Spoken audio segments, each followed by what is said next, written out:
போன எபிசோட்ல பசங்க உயிரை பணையம் வச்சு சுடுகாட்டுக்கே போய் பேய போட்டோஸ் எடுத்துட்டு வந்திருப்பாங்க. அண்ட் அதுல வில் ஒரு கிளவுன போட்டோ எடுத்துட்டு வந்திருப்பான். சோ அந்த ப்ரூஃப் எல்லாத்தையுமே சீஃப் கிட்ட காட்டி ப்ரூவ் பண்ணலாம் அப்படின்ட்டு பசங்க வர சீஃப் திட்டுறாரு. என்னடா அப்படின்ட்டு பார்த்தா அவங்க எடுத்த போட்டோஸ்ல டெடி அண்ட் சூசியோட போட்டோஸ் காணோம். சரி நம்ம பட்ட கஷ்டம் எல்லாமே வீணா போச்சு அப்படின்ட்டு ஃபீல் பண்ண பார்த்தா அதுல கிளவுன் போட்டோ இருக்கு. சார் இதை பாருங்க சார் அப்படின்ட்டு வில் சொல்றான். ஆனா அதுக்கு சீஃப் இது செலடா மயிறு அப்படின்ட்டு திட்டுறாரு. அண்ட் லில்லியை வான் பண்ணி அனுப்புறாரு. சோ நிலைமை எப்படி இருக்கு, பசங்க இதை எப்படி ப்ரூவ் பண்ணி ஜெயிக்க போறாங்க அப்படின்ட்டு தெரியல. சோ வெல்கம் பேக், இது உங்கள் ஃபிலிம் ஜென்டில்மேன். சப்ஸ்கிரைப் பண்ணாதவங்க சப்ஸ்கிரைப் பண்ணிக்கோங்க. அப்படின்னு நம்ம வீடியோக்கு லைக் பண்ணிடுங்க. ஏன்னா நீங்க பண்ற ஒவ்வொரு லைக்மே எங்களுக்கு மிகப்பெரிய சப்போர்ட். அண்ட் இதுக்கு முன்னாடி போட்ட எபிசோட்ஸ் எல்லாமே பார்க்காம இருந்தீங்கன்னா பார்த்துட்டு வந்துருங்க. அப்பதான் உங்களுக்கு ஸ்டோரியானது புரியும். அதுக்கான லிங்க் கீழே டிஸ்கிரிப்ஷன்ல கமெண்ட்ல மேல ஐ பட்டன்ல எல்லா இடத்துலயுமே கொடுத்து வச்சிருக்கேன், செக் பண்ணி பாருங்க. சோ வாங்க மக்களே ஸ்டோரிக்குள்ள போயிடுவோம். எப்படா போட்டோஸ் மாறிச்சுன்னு பசங்க பேசிட்டு இருக்க அப்ப லில்லி ஏன் அதுங்க நம்மள கொல்லாம விடுச்சுங்க, மேபி அதுங்களுக்கு நம்ம பயப்படுறது பிடிச்சிருக்கா அப்படின்ட்டு கேக்குறா. அதுக்கு ராணி எதுக்கடி தேவலாம பேசிட்டு இருக்க, பேசாம உங்க அம்மா கிட்டே போய் கேட்டு உங்க அம்மா எங்க தானே பிறந்து வளர்ந்தாங்க அப்படின்ட்டு கேக்குறா. ஆனா அதுக்கு லில்லி எங்க அம்மா கிட்ட இதை பத்தி கேட்டுனா நான் வாழ்க்கை ஃபுல்லா அசைலம்ல தான் இருக்கணும் அப்படின்ட்டு சொல்றா. ஆனா இதை பத்தி தெரிஞ்ச ஒரு ஆள் எனக்கு தெரியும் அப்படின்ட்டு சொல்றா. யாரடா அந்த ஆளா அப்படின்ட்டு பார்த்தா நம்ம நர்ஸ் தான். நர்ஸ் கிட்ட லில்லி டெய்லியில இதுக்கு முன்னாடி சின்ன பசங்களுக்கு ஏதாவது ஆயிருக்கா அப்படின்ட்டு கேக்குறா. அதுக்கு நர்ஸ் தேர்ட்டிஸ்ல திடீர்னு சின்ன பசங்க எல்லாருமே காணாம போனதா சொல்றாங்க. அப்படியே கட் பண்ணா மேஜிக் வீட்டுக்கு ரோஸ் வராங்க. போன எபிசோட்ல சார்லட் வீட்டுக்கு தேவையான திங்ஸ் எல்லாத்தையுமே அங்க போய் ஆர்டர் பண்ணிட்டு வந்திருப்பாங்க. சோ எல்லாத்தையுமே டெலிவரி பண்றதுக்கு சார்லட் வீட்டுக்கு அவங்களே வந்திருக்காங்க. சார்லட்டும் அவங்க அப்படியே டீ குடிச்சிட்டு பேசிட்டு இருக்க அப்ப சார்லட் கிட்ட ரோஸ் அந்த ரிசர்ச்சை பத்தி கேக்குறாங்க. அங்க என்னதான் பண்ணிட்டு இருக்காங்க அப்படின்ட்டு கேக்குறாங்க. அதுக்கு சார்லட் வேலை சம்பந்தப்பட்ட எந்த சீக்ரெட்டுமே ஹஸ்பண்ட் எதுவுமே சொல்ல மாட்டாரு, அவர் வாயில இருந்து ஒண்ணுத்துமே வாங்க முடியாது அப்படின்ட்டு சொல்லி சிரிக்கிறாங்க. அப்படி சொல்லிட்டு சார்லட் நீங்க இந்த ஊர் தானே, அந்த தியேட்டர் கேஸ் பத்தி உங்களுக்கு தெரியுமா அப்படின்ட்டு கேக்குறாங்க. அதுக்கு ரோஸ் அவங்களுடைய விசிட்டிங் கார்டு ஒண்ணா கொடுத்துட்டு இந்த டெரிய புரிஞ்சிக்கவே முடியாது அப்படின்னு சொல்லிட்டு அங்க இருந்து கிளம்பி போறாங்க. அப்படியே கட் பண்ணா ஆளரானும் அவனோட ஃப்ரெண்ட்ஸும் ஒரு பழைய வீட்டுக்கு வராங்க. இவங்க ஸ்டே பண்றதுக்கு சரியான இடம் இல்ல அப்படின்னு ஜெனரல் இந்த இடத்த ஒதுக்கிருக்காரு. ஓகே வைஸ் இதை கிளீன் பண்ணுவோமா அப்படின்னு கிளீன் பண்ண ஸ்டார்ட் பண்றாங்க. அப்படி கிளீன் பண்ணிட்டு இருக்க ஆலரனுக்கு ஒரு மாதிரி ஆகுது. அப்புறம் கட் பண்ணா வில் வேகமா வீட்டுக்கு வந்து அவன் எடுத்த போட்டோஸ் எல்லாத்தையுமே தேடிட்டு இருக்கான். ஆனா பார்த்தா அது அம்மா கிட்ட மாட்டிக்கிச்சு. இதெல்லாம் என்னடா அப்படின்ட்டு அம்மா கேக்குறாங்க. அதுக்கு வில் சுடுகாட்டு நடந்ததை பத்தி சொல்றான். அந்த ராணியை பத்தியுமே சொல்றான். அதை கேட்டோன்னே சார்லட் இனிமே ஸ்கூலை விட்டா வீடு, வீட்டை விட்டா ஸ்கூலுன்னு திட்டுறாங்க. அப்புறம் நைட் டின்னர் சாப்பிட்டு இருக்க அப்பா வில் கிட்ட ஸ்கூல்ல எப்படி போகுது அப்படின்ட்டு கேக்குறாரு. ஆனா அதுக்கு பையன் எதுவுமே சொல்லாம பயத்துல அப்படியே சைலண்டா இருக்கான். ஆனா அம்மா ஏன்டா எதுவுமே பேசாம இருக்க, உன் கேர்ள் ஃப்ரெண்டை பத்தி சொல்லுடா அப்படின்ட்டு சொல்லி கலாய்க்கிறாங்க. அப்புறம் கட் பண்ணா மறாவது நாள் பையனை கூட்டிக்கிட்டு மேஜர் மீன் பிடிக்க வராரு. அப்படியே ஜாலியா பேசிக்கிட்டு இருக்க. அப்புறமா மேஜர் கார் கிட்ட போறாரு. அவர் போனதும் வில் கிட்ட ஒரு மீன் வருது. அவன் அதை உத்து பார்த்துட்டு இருக்க உடனே உள்ள இருந்து ஒரு கை வந்து அவனை உள்ள எடுக்குது. யாருன்னு பார்த்தா அப்பா தான். உடம்பு எல்லாமே தீக்காயமா இருக்கு. அவன் பயத்துல கத்துறான். அப்ப அவர் இவனை பார்த்து நீ என்ன மாதிரியே எரிஞ்சு சாவா அப்படின்ட்டு சொல்ல உசிரே போற மாதிரி கத்துறான். உடனே மேஜர் வந்துடுறாரு. வில் பயத்துல நடந்தது எல்லாத்தையுமே சொல்றான். ஆனா நம்ப மாட்டாரு. ஆனா அவன் கையெல்லாமே நகம் புரண்ட மாதிரி காயனுக்கு. அதை பார்த்து மேஜர் ஷாக் ஆக அப்ப ரெட் கலர் ஹீலியம் பலூன் பறந்து போகுது. அதை பார்த்து ரெண்டு பேருமே திகச்சு போறாங்க. அப்புறம் கட் பண்ணா சார்லட் ராணியோட அப்பாவை பார்க்க சீஃப் கிட்ட வந்து பேசுறாங்க. ஆனா அவரு சொந்த மதத்தை தவிர வெளியாளுக்கு அனுமதி இல்லை அப்படின்ட்டு சொல்லிடுறாரு. அதனால சார்லட் ராணியோட வீட்டுக்கே வந்து பாட்டிக்கிட்டே இதை பத்தி பேசுறாங்க. சார்லட் பாத்தீங்கன்னா சவுத்ல இருக்கும்போது பிளாக் பீப்புளுக்காக நிறைய போராட்டத்துல ஈடுபட்டு இருக்காங்க. சோ நம்மள ஒருத்தர் செய்யாத தப்புக்காக தண்டனை அனுபவிக்க கூடாது அப்படின்ட்டு நினைக்கிறாங்க. அப்படியே கட் பண்ண இங்க ஆளரான் வெளியே வரான். அப்ப திடீர்னு தலை பயங்கரமா வலிக்குது. உடனே அவனுக்கு சில விஷயம் வருது. அதுல லில்லி பாட்டப்ல பாத்துருப்பால அதுவும் அண்ட் ராணி அம்மாவை பார்த்ததுமே வருது. அண்ட் பாட்டியுமே அதுல இருக்காங்க. உடனே சடனா பார்த்தா பாட்டி தூரத்துல நின்னுட்டு இருக்காங்க. பாட்டி இவனை பார்த்து நீ இதுல தலையிடாதடா அப்படின்ட்டு வான் பண்றாங்க. அவன் அதை கேட்டு பயத்துல நிக்காங்க. மேஜர் வராரு. ஆனா மேஜர் கிட்ட எதுவுமே காட்டிக்கல.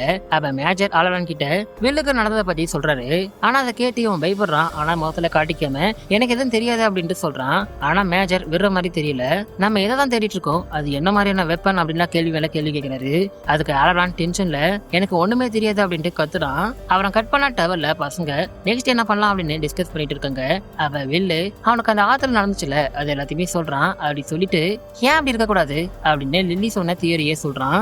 அதுங்க நம்மள கொல்லல, ஆனா நம்மள பைபிள வச்சு அதை ரசிக்குதுங்க, நம்மளோட பயம் தான் அதுங்களுக்கு தீனி அப்படின்னு லில்லி சொன்ன தியரியை எக்ஸ்பிளைன் பண்ண ரிச் பையன் அதை கேட்டு பயப்படுறான். பயத்துல கத்துறான். ஆனா ராணி அதை கேட்டு நீ சொல்றது உண்மைனா நம்ம பயப்படாம இருந்தாலே நம்ம ஈஸியா தப்பிச்சிடலாம், ஆனா அதை எப்படி அப்படின்ட்டு கேக்குறா.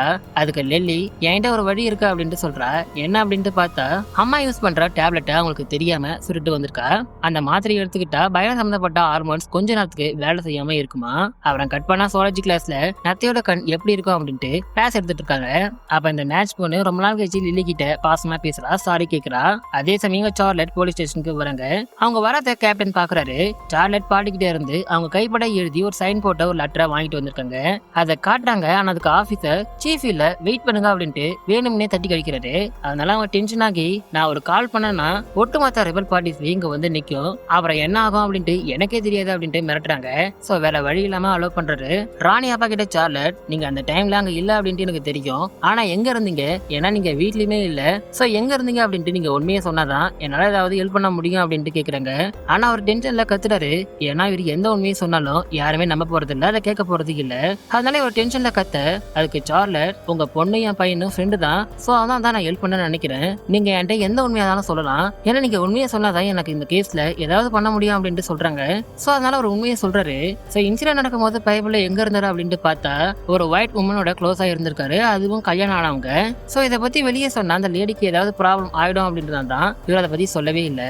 இதை கேட்டு சார்லட் ஷாக் ஆகுறாங்க. ஆனா இருந்தாலும் அந்த பசங்களை இவர் கொள்ளல, அதனால ஹெல்ப் பண்ணலாம் அப்படின்ட்டு முடிவு பண்றாங்க. அப்படியே கட் பண்ண ஜெனரல் கிட்ட கர்னல் அந்த லேடி சொன்ன இடத்துல எல்லாத்தையுமே நாங்க செக் பண்ணி வச்சுங்க சார், ஒண்ணுமே கிடைக்கல அப்படின்ட்டு சொல்றாரு. அதுக்கு ஜெனரல் நான் இது எக்ஸ்பெக்ட் பண்ணதுதான் அப்படின்ட்டு பேசுறாரு. அப்படி பேசிட்டு இருக்கும்போது அந்த ஃபைல்ஸ் எல்லாத்தையுமே எடுத்து பாக்குறாரு. அப்படி பார்க்கும்போது அந்த பசங்களை நோட் பண்றாரு.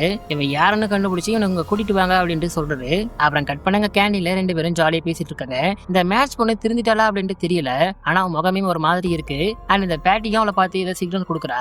அப்ப இவங்க கிட்ட சீனியர் வந்து சிரிச்சு பேசிட்டு போறான். அதுக்கு இந்த மேட்ச் இவன் மேல அவனுக்கு ஒரு கண்ணுன்னு நினைக்கிறேன், சோ இந்த சான்ஸை விட்டுறாதடி போய் பேசு அப்படின்ட்டு உசுப்பேதுடா. அதனால இவ நான் ஃப்ரெஷ் அப் ஆயிட்டு வந்து பேசுறேன் அப்படின்ட்டு ரெஸ்ட் ரூமுக்கு போறா. ஆனா அந்த மேட்ச் பொண்ணுக்கு முகமே சரியில்லை அப்படின்னு நர்வஸா இருக்கா. ஏன்னு பார்த்தா இது இவனோட பிளான் போல. ராணி கிட்ட இவ பேசுறானே இவளை அசிங்கப்படுத்தான் இப்படி பண்றாங்க. பட் உடனே மேட்ச் என்ன நினைச்சா அப்படின்ட்டு தெரியல. உடனே லில்லி கிட்ட உண்மையை சொல்லலாம் அப்படின்ட்டு போறா. அப்ப சடனா பார்த்தா அவளுக்கு அவளோட கண்கள் நத்தியோட கண்கள் மாதிரி மாறுது. இந்த சீனெல்லாம் அப்படியே டீட்டெயிலா காட்ட முடியாது, அதனால ஸ்கிப் பண்ணிடலாம். ஆனா அந்த சீனோட எண்டிங்ல இந்த மேட்ச் பொண்ணு ஒரு கண்ணை அப்படியே உளியால குத்திடுறா. அப்ப லில்லி தடுக்க ட்ரை பண்றா. எல்லாருமே அங்க வந்துடுறாங்க. ஆனா உளி அவ கையில இருக்கிறத பார்த்துட்டு லில்லி தான் கண்ணுல குத்திட்டா அப்படின்ட்டு நினைச்சிடுறாங்க. அப்படியே கட் பண்ணாங்க. மேட்சர் வீட்டுக்கு வந்து சார்லட் கிட்ட போலீஸ் ஸ்டேஷனுக்கு எதுக்கு நீ போன அப்படின்ட்டு கேக்குறாரு. அதுக்கு சார்லட் ராணியோட அப்பா பத்தி சொல்றாங்க. ஆனா அதை கேட்டு மேஜர் எதுக்கு நீ தேவையில்லாத சிக்கல் எல்லாம் இன்வால்வ் ஆகிற அப்படின்ட்டு திட்டுறாரு. அவனை கட் பண்ணாவில் தூக்கம் வராம அப்படியே படுத்துட்டு இருக்கான். அப்ப ஆத்துல நடந்தது ஞாபகம் வருது. அதை நினைச்சு பார்த்து பயப்படுறான். அதனால கொஞ்ச நேரம் அப்படியே டெலஸ்கோப்ல எதையாவது பார்த்துட்டு இருக்கலாம் அப்படின்ட்டு பார்த்துட்டு இருக்க. அப்ப அந்த கிளவுன் அந்த மரத்துக்கிட்ட நின்று பார்த்துட்டு இருக்கு. அதை பார்த்து இவன் பயத்துல கத்த அப்பா ஓடி வராரு. யாரும் அங்க நிக்கிறாங்கப்பா, யாரும் அங்க நிக்கிறாங்கப்பா அப்படின்ட்டு பயத்துல கத்துறான். வெளியே போய் பாக்குறாரு. அங்க பார்த்தா அந்த கிளவுன் அங்க இல்ல. ஆனா அங்க பார்த்தா அந்த ரெட் கலர் ஹீலியம் பலூன் பறந்துட்டு இருக்கு. அப்புறம் கட் பண்ணா மறந்தான் மேஜர் இது எல்லாத்தையுமே ஜெனரல் தான் பண்ணிட்டு இருக்காரு அப்படின்ட்டு அவர்கிட்ட வந்து கத்துறாரு. ஆனா அதுக்கு ஜெனரல் இவனை விசாரிச்சா எல்லாமே தெரிஞ்சிடும் அப்படின்ட்டு கூட்டிட்டு வராரு. யாரடா அப்படின்ட்டு பார்த்தா ரோஸோட மருமகனை அரெஸ்ட் பண்ணி கூட்டிட்டு வந்திருக்காங்க. அண்ட் ஆலரான் அவன் மனசுக்குள்ள போய் அவனுக்கு இதை பத்தி ஏதாவது தெரியுமா அப்படின்ட்டு தெரிஞ்சுக்க ட்ரை பண்றாரு. இந்த பையன் பேரு டேனியல். சின்ன வயசுல டேனியல் விளையாடிட்டு இருக்க ரோஸ் வந்து காட்டுல இருக்க அந்த மாஸ்டரை பத்தி கேக்குறாங்க. அந்த மாஸ்டர் பேரு கலு. இவங்க கம்யூனிட்டில 7 வயசு ஆனதும் அந்த மாஸ்டர் பத்தி சொல்லுவாங்களாம். இந்த கதை கட்டுக்கதை இல்லப்பா, உண்மை கதை. எனக்காக ஒரு தடவை அதை நீ திரும்ப சொல்றியா, ஏன்னா அது உனக்கு ஞாபகம் இருக்கா அப்படின்னு நான் செக் பண்ணணும் அப்படின்ட்டு ரோஸ் கேக்குறாங்க. சோ அதனால டேனியல் அந்த கதையை சொல்றான். பல லட்சம் வருஷத்துக்கு முன்னாடி இந்த காட்டுல ஒரு வெண்கல் வந்து விழுந்திருக்கு. அதுக்குள்ள ஒரு தீய சக்தி இருந்திருக்கு. அந்த வெண்கல் வேகமா வந்து விழுந்ததுல அது ரெண்டாகி உள்ள இருந்த தீய சக்தி வெளியே வந்திருக்கு. அப்படி வெளியே வந்த தீய சக்தி இந்த காட்டையே வளம் வந்திருக்கு. அப்புறம் கொஞ்சம் வருஷம் கழிச்சு எங்களோட மூதாதையர்கள் இங்க வாழ ஆரம்பிச்சதும் அந்த தீய சக்தியால பல உயிர்கள் போயிருக்கு. அது கிட்ட இருந்து காப்பாத்த அப்ப இருந்த தலைவர் அந்த வெண்கல்ல இருந்து ஒரு துண்டு எடுத்து அதை ஆயுதமா பயன்படுத்திருக்காரு. அப்புறம் கொஞ்சம் வருஷமா காட்டு பக்கமே இவங்க போறது இல்ல, ஒரு பேலன்ஸ்டான வாழ்க்கையை இவங்க வாழ்ந்துருக்காங்க. ஆனா இதை கெடுக்கணும்னே வெளியே இருந்து வந்த அந்நியர்கள் காட்டுக்குள்ள போக கூடாது அப்படின்ட்டு இவங்க சொல்லியுமே வேட்டைக்கு போயிருக்காங்க. அப்படி போனதுல இந்த மாஸ்டர் கிட்ட மாட்டி எல்லாருமே இறந்துட்டாங்க. அண்ட் அது மட்டும் இல்லாம இதனால அந்த மாஸ்டர் ரொம்பவுமே பவர்ஃபுல்லா இருக்கு. சோ அதனால அந்த மாஸ்டர் அந்த காட்டை விட்டு எப்ப வேணும்னாலும் வெளியே வரலாம், அதனால அந்த இடத்த விட்டு போயிடலாம் அப்படின்ட்டு பெரியவங்க எல்லாருமே சேர்ந்து முடிவெடுக்கிறாங்க. ஆனா இந்த முடிவு தலைவியில பொண்ணுக்கு சுத்தமா பிடிக்கல. சோ அதனால அவ ஃப்ரெண்ட்ஸை கூட்டிக்கிட்டு தைரியமா அந்த காட்டுக்குள்ள போறா. அப்படி போகும்போது அந்த தீய சக்தியை அழிக்கிறதுக்கு இவங்க கிட்ட இருக்க அந்த எரிக்கல்ல இருந்து எடுத்து அந்த ஆயுதத்தை கையோட எடுத்துட்டு போறா. ஆனா இவங்க போனது தலைவிக்கு தெரிஞ்சிடுது. அதனால ஒரு சர்ச் டீமை கூட்டிக்கிட்டு அவங்கள தேடி போறாங்க. ஆனா இவங்க கிட்ட அந்த ஆயுதம் இல்ல. அந்த ஆயுதம் இருந்தாதான் அதை எதிர்த்து நிற்க முடியும். ஆனா இருந்தாலும் பொண்ணுங்களுக்காக உள்ள போறாங்க. அப்படி உள்ள போக அந்த மான்ஸ்டர் கிட்ட மாட்டி எல்லாருமே சாகுறாங்க. அந்த மான்ஸ்டருக்குன்னு தனிப்பட்ட உருவம் கிடையாது. மக்கள் நாம எதை பார்த்து பயப்படுறோமோ அதோட உருவத்துல தான் அது வந்து எல்லாருமே கொண்டு இருக்கு. இதனால தலைவியோட பொண்ணு ரொம்பவுமே ஃபீல் பண்றா அண்ட் ஒரு முடிவுமே எடுக்கிறா. அந்த மான்ஸ்டரை நம்மளால அழிக்க முடியாது, ஆனா அந்த காட்டுக்குள்ளேயே அப்படியே கட்டி வைக்க முடியும் அப்படின்ட்டு திரும்ப ஃப்ரெண்ட்ஸ் எல்லாருமே உள்ள கூட்டிகிட்டு உள்ள போறா. அப்படி உள்ள போய் அந்த குகையில இருந்து 13 விண்கல் துண்டுகளை வெட்டி எடுத்துட்டு வந்திருக்கா. அப்புறம் அதுக்கு மந்திரங்கள்லாம் பண்ணி காட்டை சுத்தி 13 இடங்கள்ல தோண்டி அதை புதைச்சி வச்சிருக்காங்க அண்ட் மந்திர கட்டியும் போட்டிருக்காங்க. அண்ட் இப்ப வரைக்குமே இதை இந்த சமூகம் பாதுகாத்துட்டு வருது. இதை பத்தி யாருக்குமே சொல்றது கிடையாது. சோ இது எல்லாத்தையுமே டேனியல் சொல்லி முடிக்க இது எல்லாத்தையுமே ஆளலான்னு தெரிஞ்சுக்கிறான். உடனே முன்ன வந்து எங்கெங்கெல்லாம் புதைச்சி வச்சிருக்காங்க அப்படின்ட்டு கேட்கிறான். இவன் கண்ட்ரோல்ல இருக்கும் போது அவன் கேட்கிற பதிலுக்கு நம்மளால பதில் சொல்லாம இருக்க முடியாது. அதனால டேனியல் வேற வழி இல்லாம அந்த பழைய கிணறுக்கு அடியில இருக்க சுரங்கத்தை ஃபாலோ பண்ணிட்டு போனீங்கன்னா நீங்க தேடிட்டு இருக்கிறது கிடைக்கும் அப்படின்ட்டு சொல்றான். ஆனா பார்த்தா ஒரு பழைய வீடு தான் இருக்கு. அப்படி இந்த எபிசோட இங்க முடிக்கிறாங்க. சோ நெக்ஸ்ட் என்ன ஆக போகுது அப்படின்ட்டு வாங்க நெக்ஸ்ட் எபிசோட்ல பார்ப்போம். Thank you guys.